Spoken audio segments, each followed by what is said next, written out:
వేములవాడ రాజన్న ఆలయంలో కోడెలు మృత్యువాత పడుతున్నాయి. కోడెల పర్యవేక్షణ లోపంతో 8 మృత్యువాత పడ్డాయి.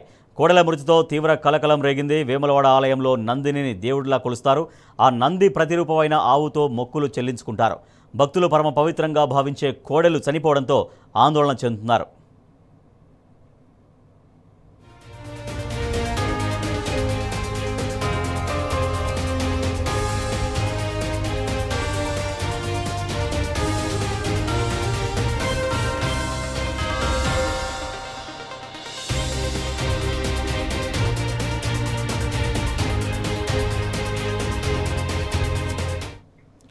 రాజన్న ఆలయానికి భక్తులు నిజ కోడెలు సమర్పిస్తుంటారు. వాటిని తిప్పాపూర్లో గల గోశాలకు తరలిస్తున్నారు. గోశాలలో 600 కోడెలు ఉండేందుకు మాత్రమే వసతి ఉంది. అందులో 1200 కోడెల్ని ఉంచడంతో సమస్య వచ్చింది. పర్యవేక్షణ లోపం కోడెలకు శాపంగా మారింది. దాంతో రోజుకొక కోడె చొప్పున మృత్యువాత పడుతున్నాయి. ఇంత జరుగుతున్నా ఆలయ అధికారులు మిన్నకుండిపోయారు. చనిపోయిన కోడెలను గుట్టు చప్పుడు కాకుండా ఖననం చేస్తున్నారు. ఆలయ అధికారుల తీరుపై భక్తులు భగ్గుమంటున్నారు.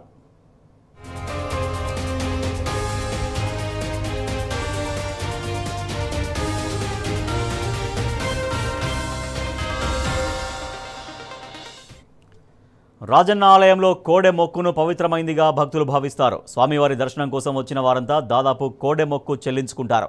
దాంతో కోడె మొక్కులపై ఏటా 25 కోట్ల రూపాయల ఆదాయం వస్తుంది. కొందరు భక్తులు ఆలయానికి నిజ కోడెల్ని సమర్పిస్తారు. ఆ కోడెలను రైతులకు అందజేసే సమయంలో అవకతవకలు జరుగుతున్నాయి. దాంతో 6 నెలల నుంచి కోడెల పంపిణీ నిలిపివేశారు.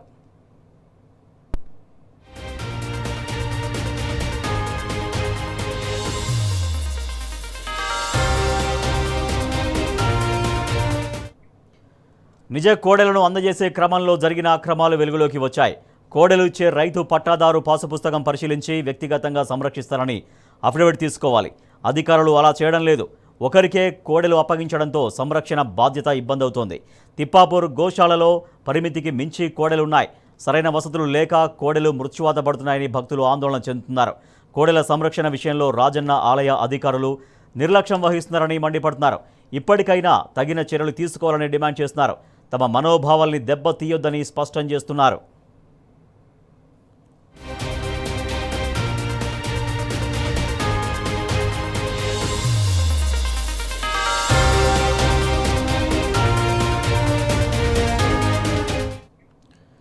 ఇదే అంశంపైన మరింత సమాచారాన్ని మా ప్రతినిధి వేణుగోపాలరావు అందిస్తారు.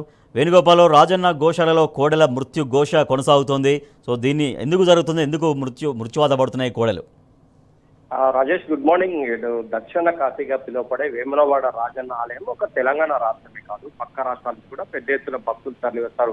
ఎందుకంటే వేములవాడ రాజన్న ఆలయం అంటేనే పేదల పెన్నిదిగా భావిస్తారు. ముఖ్యంగా దేశంలో ఎక్కడ లేని విధంగా ఇక్కడ మాత్రమే కోడె మొక్కులు చెల్లించే ఆచారం ఉంది. ఎందుకంటే తాము కోరిన కోరికలు తీర్చే కొంగు బంగారం మరియు రాజరాజేశ్వరికి సంబంధించి ఒక కోడెను కట్టేస్తే తమ కోరికలు తీర్చాయని భక్తుల ప్రగాఢ విశ్వాసం అని చెప్పాలి. ఈ నేపథ్యంలో అంటే మన రాష్ట్రం కాక పక్క రాష్ట్రం కోడలను పట్టుకొస్తూ ఉంటారు. పట్టుకొచ్చి దేవుడికి సమర్పించి ఆ పూజలు చేసిన తర్వాత ఆ కోడలను కూడా ఇక్కడ దేవస్థానానికి అప్పగించి వెళ్తారు రాజేష్. కానీ ప్రస్తుతం ఉన్న పరిస్థితుల్లో పరిమితికి మించి గోశాలలో ఉండడం ఒకైతే, కోడలను ఉంచడం ఒకైతే, మరోవైపు ఎప్పటికప్పుడు వాటికి ఆరోగ్య పరీక్షలు చేయించాలి. అలాంటి సిచ్యువేషన్ లేని నేపథ్యం ఒకైతే, వర్షాకాలం వచ్చిందంటే చాలా దీనమైన పరిస్థితుల్లో కోడలు ఉంటాయని చెప్పొచ్చు రాజేష్. చూస్తుంటే నిన్న 8 కోడలు ఒకేసారి ముత్తువాత పడడం, ఇవన్నీ కూడా చూస్తుంటే కనీసం దేవస్థానం సంబంధించినటువంటి అధికారులు కానీ దాని మీద ప్రత్యేక పర్యవేక్షణ నిర్వహించాలి. ఎందుకంటే పెద్ద ఎత్తున కోట్ల రూపాయలు ప్రతి కోడె మొక్కుల ద్వారానే దేవస్థానానికి వస్తూ ఉంటాయి. అంటే నిజంగా చెప్పాలంటే వాటికి వచ్చిన ఆదాయంతో ఇంకా మిగిలవచ్చు, వాటికి అంత ఇన్కమ్ సోర్స్ ఉంటుంది కోడె మొక్కుల మీద. కానీ దేవస్థానం వారు దాని మీద సరైనటువంటి నిఘా లేకపోవడం, వాటిని పట్టించుకోకపోవడం నేపథ్యంలో అంటే తీవ్ర అనారోగ్యానికి గురైనటువంటి కోడలు మృత్యువాత పడుతున్నటువంటి పరిస్థితి. కనీసం దీనిపైన పర్యవేక్షించాల్సిన అవసరం ఉన్నటువంటి దేవస్థానాధికారులు నిర్లక్ష్యంగా వ్యవహరించడంతో ఇవి మృత్యువాత పడుతున్నటువంటి పరిస్థితి అయితే మనకు స్పష్టంగా కనిపిస్తుందని చెప్పొచ్చు Raju. Right, thank you Venugopalarao. స్వామి కట్టేస్తున్నటువంటి కోడలకు సంరక్షణకు కూడా నోచుకోలేని పరిస్థితిలో ఇవాళ కాంగ్రెస్ గవర్నమెంట్ ఉన్నది. రోజు ఒక 2 కోడలు 3 కోడలు, ఈ రోజు కూడా ఒక 8 కోడలు చనిపోవడం జరిగింది. దానికి గుట్టు చప్పుడు కాకుండా బొందబెట్టే పరిస్థితి ఉన్నది. వేములవాడ రాజరాజేశ్వర స్వామికి కొన్ని కోట్ల ఆదాయం ఆ రాజరాజేశ్వర స్వామివారి టెంపుల్కి వస్తుంది. ఆదాయాన్ని ఎక్కడ పెడుతుందో తెలియదు. మొత్తం వేములవాడను టెంపుల్ను మొత్తం డెవలప్మెంట్ చేస్తా అనే ఆలోచన ఉన్నది, కానీ ఒక కోడలు కూడా చనిపోతే వీటిని సంరక్షించే పాలన ఈ యొక్క కాంగ్రెస్ పాలన లేకుండా పోయింది. అంతకుముందు గత ప్రభుత్వంలో ఇలాంటి పరిస్థితి ఎప్పుడు లేకుండే. కోడలకు సంబంధించిన ప్రతి ఒక్క వెంటర్నరీ డాక్టర్ను కంపల్సరీ నియమించాలి. ప్రేమతో ఆ కోడని తీసుకొచ్చి వేములవాడ రాజన్నకు సమర్పించడం జరుగుతుంది. గత కొన్ని సంవత్సరాలుగా ఒక ఆనవాయితీగా వస్తుంది. ఇలాంటి ఆనవాయితీని ఇక్కడ ఉన్నటువంటి ఆలయ అధికారులు కావచ్చు, ఇప్పుడు ప్రస్తుతం గవర్నమెంట్ కావచ్చు, ఈ వచ్చిన కోడెల ద్వారా వచ్చే భక్తుల ఆదాయం పెంచుకుంటూ పోతున్నారు తప్ప, కానీ ఇక్కడ ఉన్న కోడలకు కానీ ఆ భక్తులకు కానీ వచ్చే వారికి సదుపాయాలు కల్పించలేకపోతున్నారు. దీన్ని చాలా దుర్మార్గంగా ఖండిస్తున్నాం మేము. కోట్ల రూపాయలు వస్తే వాళ్ళు జీతాలు తీసుకుంటున్నారు, గవర్నమెంట్కు ఆదాయం పెరుగుతుంది, కానీ ఈ సాధారణ భక్తులకు ఎలాంటి కార్యక్రమాలు కానీ వసతులు కానీ కల్పించడం లేదు. ఈరోజు చూసినట్టయితే గోశాలలో దాదాపు 10-15 కోడెలు తిండి లేక బక్కగా చనిపోవడం జరిగింది.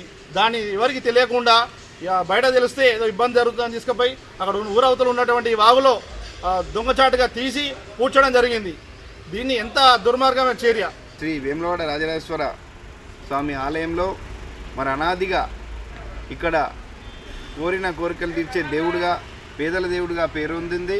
మరి ఏదైనా కోరిక నెరవేరితే నీకు కోడెని కట్టేస్తాం రాజన్న అని దాదాపు పేదలు మొక్కుకుంటే మరి నెరవేరిన వెంటనే వారు ఆ రాజన్నకి ఇష్టమైన కొల్లాను మరి ఇక్కడ కోడె మొక్కుగా అప్పచెప్తూ ఉంటారు. మరి లక్షల ఆదాయం ఈ కోడె మొక్కుపై పేదల నుంచి ముక్కుపిండి వసూలు చేస్తున్నప్పటికీ మరి ఈ ప్రభుత్వంలో మరి భక్తులపై వారి యొక్క ఇబ్బందులపై అదేవిధంగా ఇక్కడ కోడల మృతులపై వారి ఇంతవరకు పర్యవేక్షణ లేదు.